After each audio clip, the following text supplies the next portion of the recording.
Again, I hope this recording finds you well. The article for this week is entitled Savage Inequalities, Children in America's Schools, and it is written by Jonathan Kozol. So in this article, Kozol depicts life for East St. Louis. The city is approximately 98% black, and the average income is less than $7,500 a year. Most residents there received some sort of welfare or public assistance, and that's not hard to imagine with the income being so low. The U.S. Department of Housing and Urban Development calls it the most distressed small city in the U.S. at the time that this article was written. In the city, there were unused buildings and garbage that was common sights in the city, giving it the look of being abandoned or run down. Chemicals from plants in the area filled the air, and the rate of asthma for young children is among the highest in the nation in East St. Louis. The population there was considered expendable, and that helps to explain why the surroundings and the environmental condition that I've described in the last few preceding sentences is the way that it was. The city has had massive layoffs due to the lack of funds, and one of the ways the city tried to cope with that is by selling city property in order to raise cash to pay the city's bills.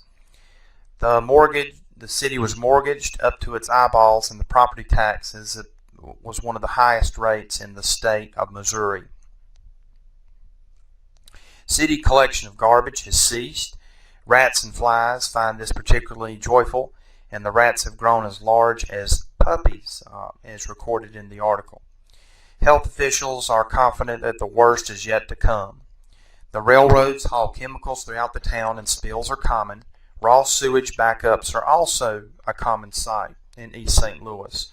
Sewage systems separate us from third world countries, but East St. Louis teeters on the verge of becoming a third world nation. That's how bad it was.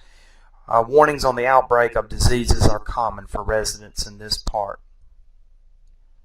Scenes of devastation continue throughout the city as if there had been a war going on. Motels have become houses of prostitution. The children's education in East St. Louis is drastically woeful. The children that Kozol interviewed relate a tale of an 11-year-old sibling who was raped and murdered without much emotion at all. The city ranks first in fetal death, first in premature death, and third in infant death. There is no maternity ward in the city. The children suffer from a lack of nutrition, sewage, poor air quality, crime. There is little health care, little employment, and a lack of education. As one might expect, violence is also very high in East St. Louis. The school situation is also bleak. It is routinely canceled because of sewage that seeps into the cafeteria. Teachers are laid off and are paid $10,000 yearly.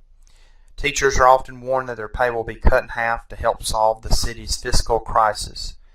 Officials there disagree as to the cause of the problems on how to fix them. The facilities all over the school are well out of date, and they are running low on equipment. The football field, vocational workshops are there, but they are without what they need in order to have the athletic contest or to teach students properly. Very few of the students enrolled in the schools are in truly academic tracks. The author perceives that the children are quick to realize the hypocrisies of their situation much faster than the adults or the teachers.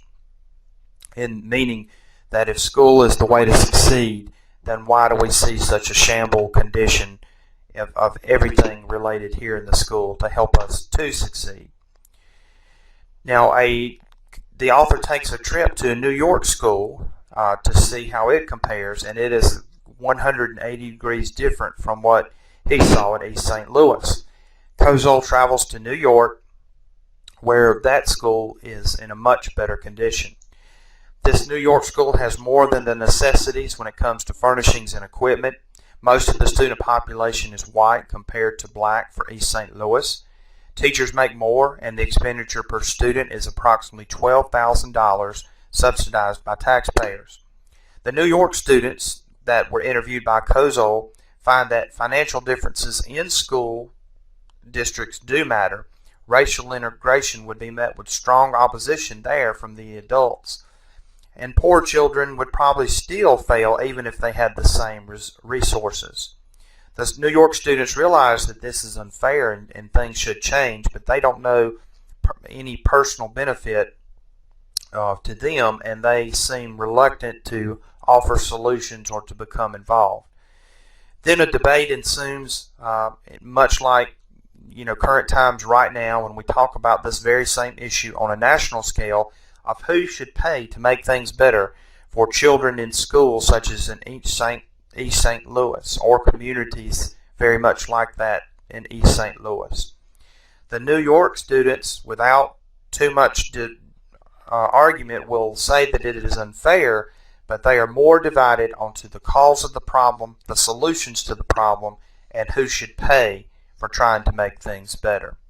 So I hope this helps you a little bit as you continue to read. There's certainly more detail than what I have given in this recording for the article, but I hope to have given you at least a partial picture of the deplorable conditions for the children and residents in East St. Louis at the time this article was written. As an update, things have gotten better from when this article was written, so that's at least one good point to take away. I look forward to reading your post. Thank you very much.